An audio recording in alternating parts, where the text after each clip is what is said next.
Bismillahirrahmanirrahim. Assalamualaikum warahmatullahi wabarakatuh.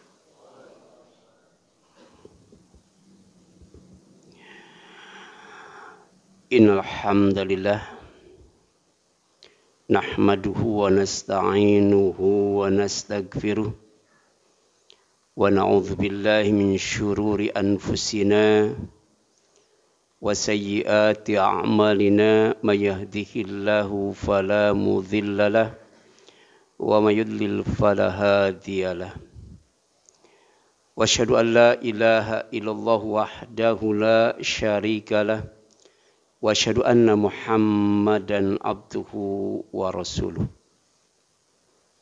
Allahumma shalli ala Muhammad wa ala ali Muhammad kama shallaita ala Ibrahim wa ala ali Ibrahim innaka Hamidum Majid. Amma ba'd.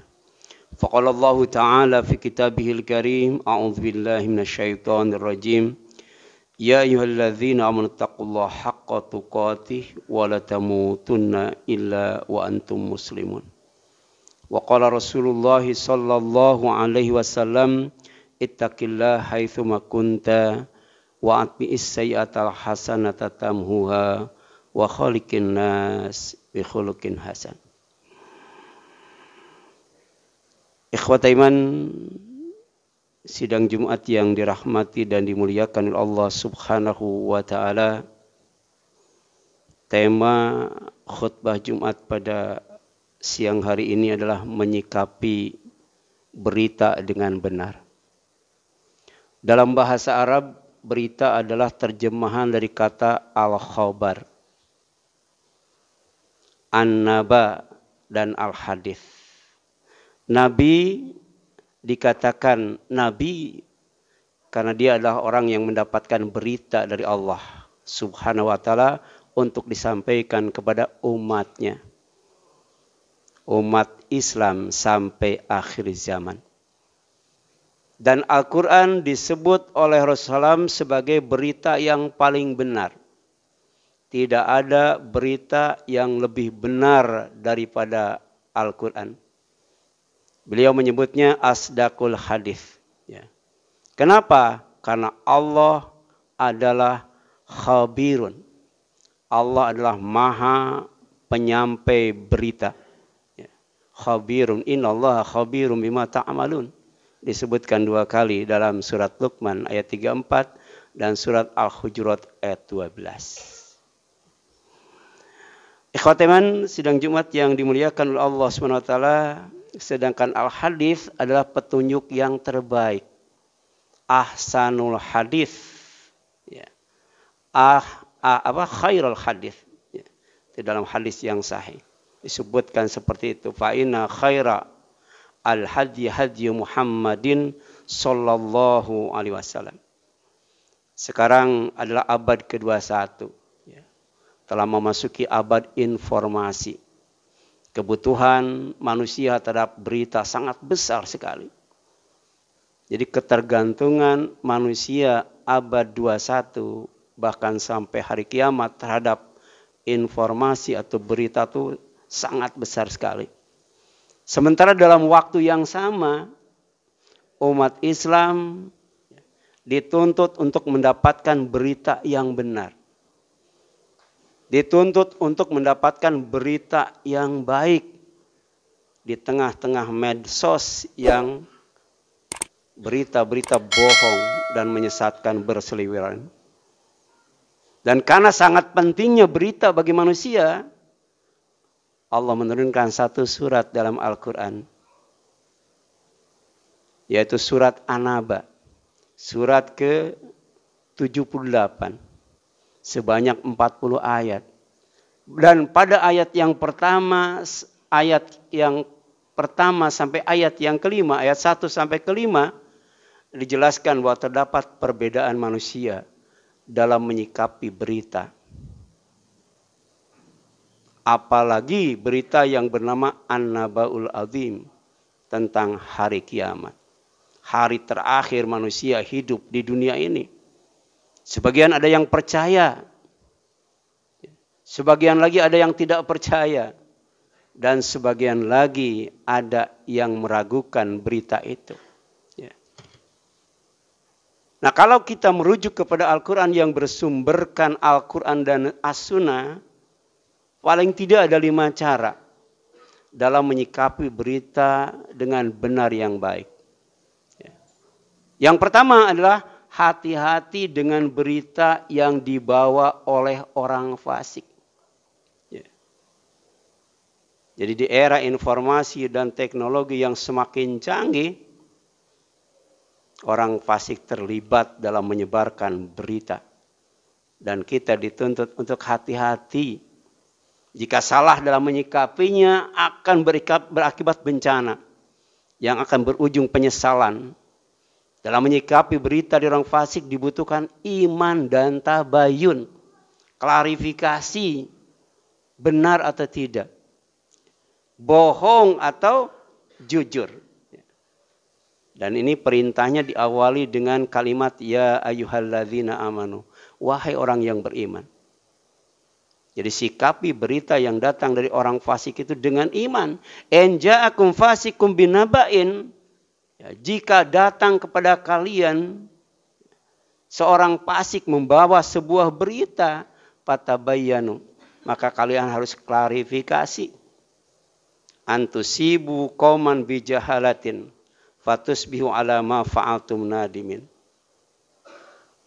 Kalau disikapinya dengan bodoh dan ceroboh, itu akan berbuah bencana yang mengakibatkan penyesalan.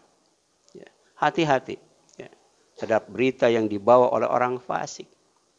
Orang fasik itu orang Islam, tapi tidak komitmen dan konsisten dengan keislamannya. Kemudian yang kedua, jangan percaya dengan berita orang munafik. Berita yang dibawa oleh orang munafik. Kenapa? Karena ternyata dalam Al-Quran, kesaksian orang munafik didustakan oleh Allah SWT. Jadi yang mendustakannya itu bukan manusia, Allah SWT. Bahkan ada surat khusus, suratnya namanya Al-Munafikun. Surat orang-orang munafik. Di ayat pertama Allah berfirman, "Idza ja'akal munafiquna qalu nashhadu innaka la rasulullah. Wallahu ya'lamu innaka la rasuluh. Wallahu yashhadu innal munafiqina lakadzibun." Ya. Apabila orang-orang munafik datang kepadamu Muhammad, kemudian mereka berkata, "Kami bersaksi sesungguhnya engkau sungguh benar-benar adalah Rasulullah." Sementara Allah tahu memang engkau sebenarnya adalah Rasulnya, utusannya. Dan Allah bersaksi, memberi kesaksian bahwa sesungguhnya orang-orang munafik itu sungguh mereka adalah para pendusta, para pembohong. Ya. Kenapa Allah ingatkan seperti itu? Karena orang munafik itu ucapannya, kata-katanya, bahasanya, retorikanya, penampilannya menarik. Tapi penuh dengan kebohongan. Wa idza ra'aitahum tu'jibuka ajsamuhum wa iyaqulu tasma' liqaulihim. Apabila kamu melihat mereka, tubuh mereka menjadikan kamu kagum. Dan jika mereka berkata, kamu mendengarkan perkataan mereka.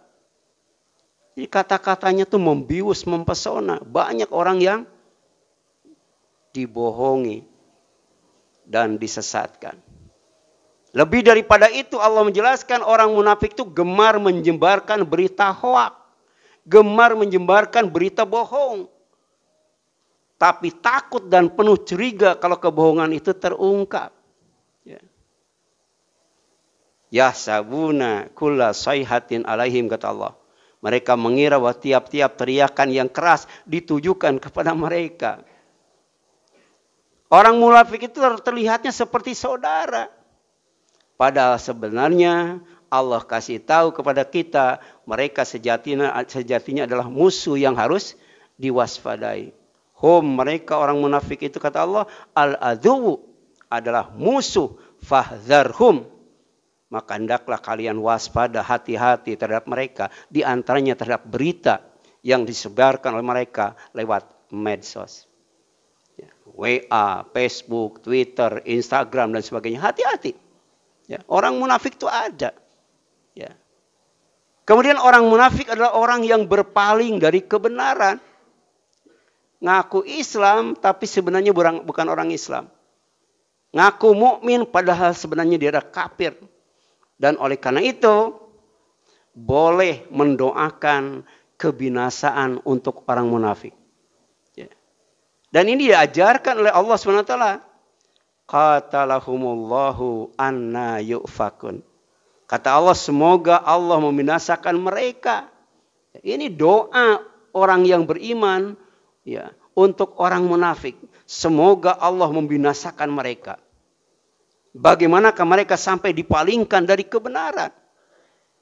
Karena berpaling dari kebenaran, maka mendoakan orang munafik agar dibinasakan oleh Allah adalah sebuah keniscayaan. Dan yang ketiga, dalam menyikapi berita dengan benar yang diajarkan dalam Islam lewat Al-Quran dan As-Sunnah, jangan tertipu dengan berita orang kafir. Hati-hati dengan berita orang fasik, jangan percaya dengan berita orang munafik, dan kemudian jangan tertipu dengan berita orang kafir. Ya. Yang punya potensi untuk memperdaya manusia itu ada 3. Yang pertama adalah kehidupan dunia. Yang kedua adalah orang kafir. Dan yang ketiga setan. Iblis laknatullah. Dan ini diingatkan oleh Allah SWT dalam Al-Quran surat Ali Imran ayat 196-197. La yagurannaka taqallubul ladzina kafaru fil bilad. Ini kita baca setiap kali kita bangun malam untuk sholat tahajud. Diingatkan oleh Allah. Jangan sampai kamu tertipu. Dengan apa? Kebebasan orang kafir bergerak di dalam negeri. Karena mereka punya semua. Kekayaan punya, jabatan punya, ya. Ilmu dan teknologi mereka mumpuni. Manajemen, administrasi, organisasi, mereka solid dan masif itu. Ya. Tapi mereka lupa. Ya. Mereka terbuai dan terlena dengan kesenangan dunia yang fana dan mempesona. Lupa dengan azab Allah yang diancamkan kepada mereka. Mata'un qalil.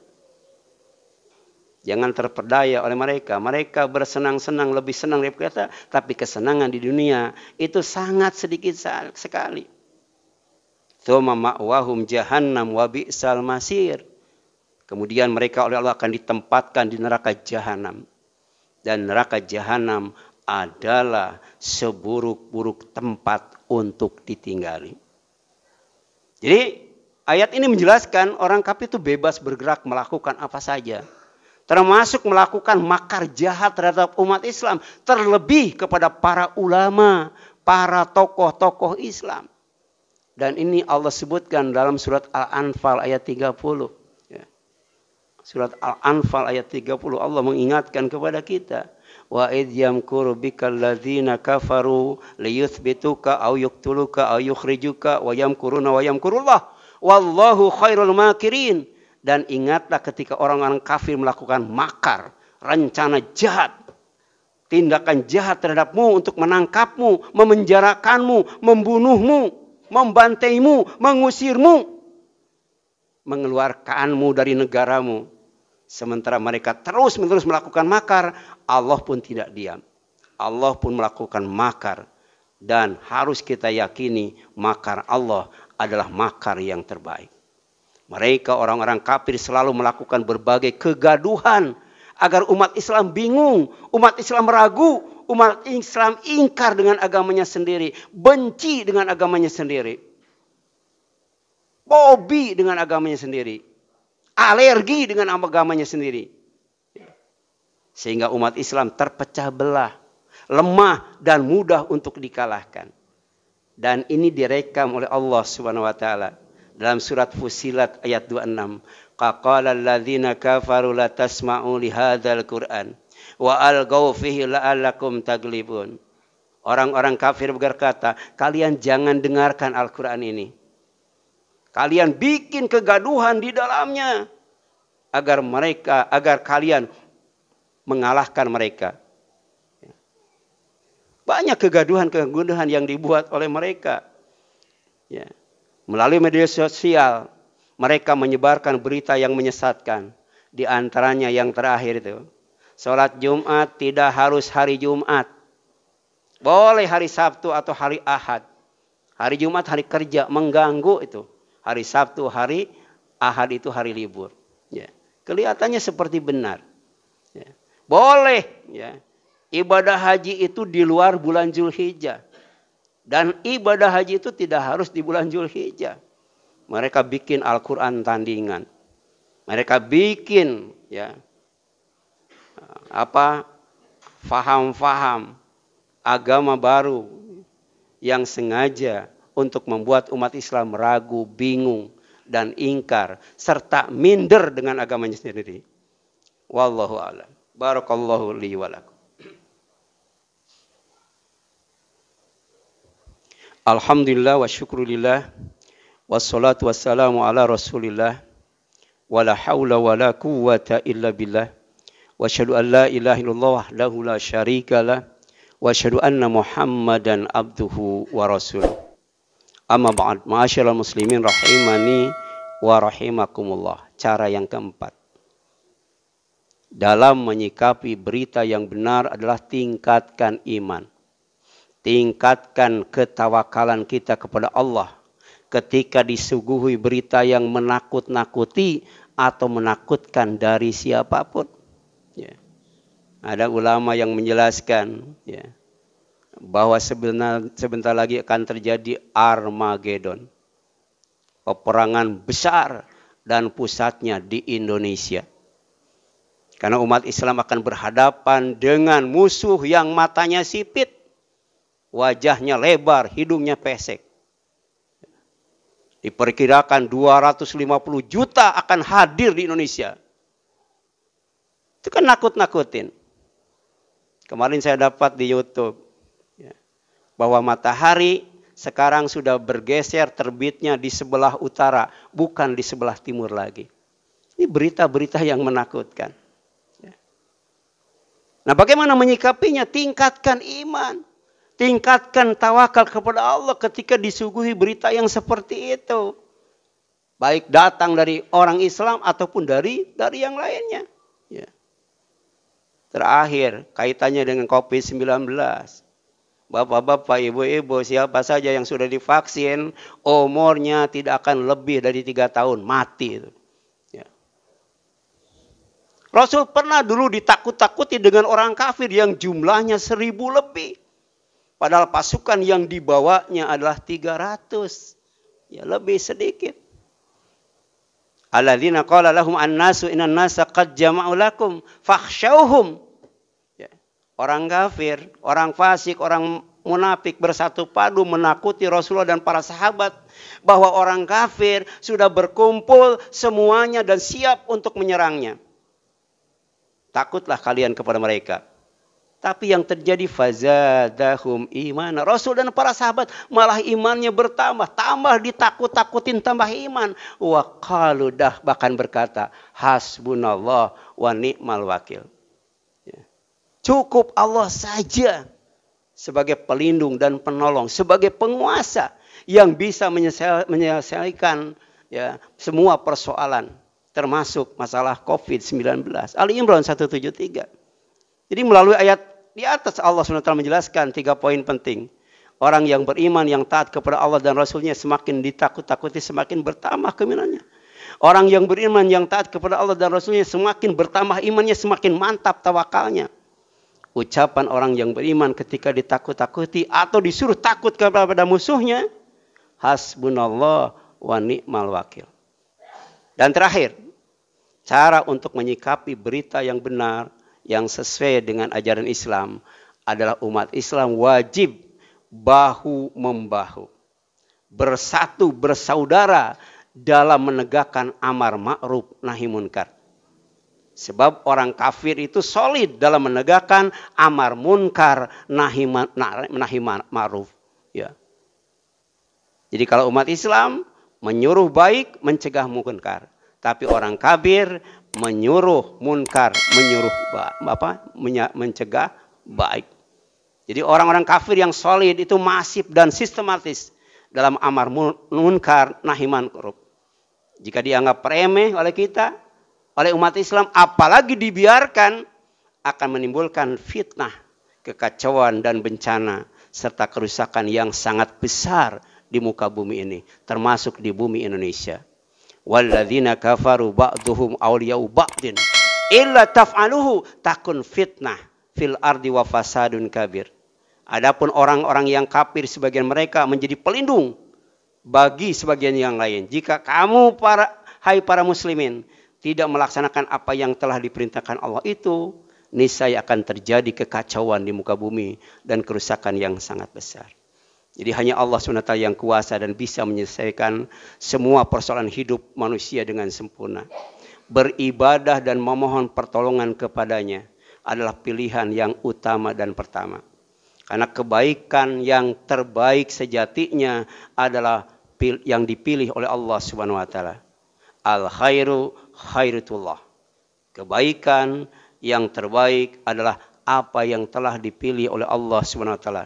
Rasulnya sudah dipilih, agamanya sudah dipilih, umatnya sudah dipilih, takdirnya juga sudah dipilih. Mari kita berdoa kepada Allah Subhanahu wa taala. Rabbana alaika tawakkalna wa ilaika anabna wa ilaikal masir. Ya Allah, ya Tuhan kami, hanya kepada Engkau lah kami bertawakal. Dan hanya kepada Engkau lah kami bertaubat. Dan hanya kepada Engkau lah kami kembali. Rabbana la taj'alna fitnatan lilladzina kafaru waghfir lana Rabbana innaka antal azizul hakim. Ya Allah, ya Tuhan kami, janganlah Engkau jadikan kami sasaran fitnah bagi orang-orang kafir. Dan ampunilah kami ya Tuhan kami. Ya Allah, sesungguhnya Engkaulah yang maha perkasa lagi maha bijaksana. Wallahu a'lam wal afu minkum walhamdulillahi rabbil alamin. Aqimus shalah.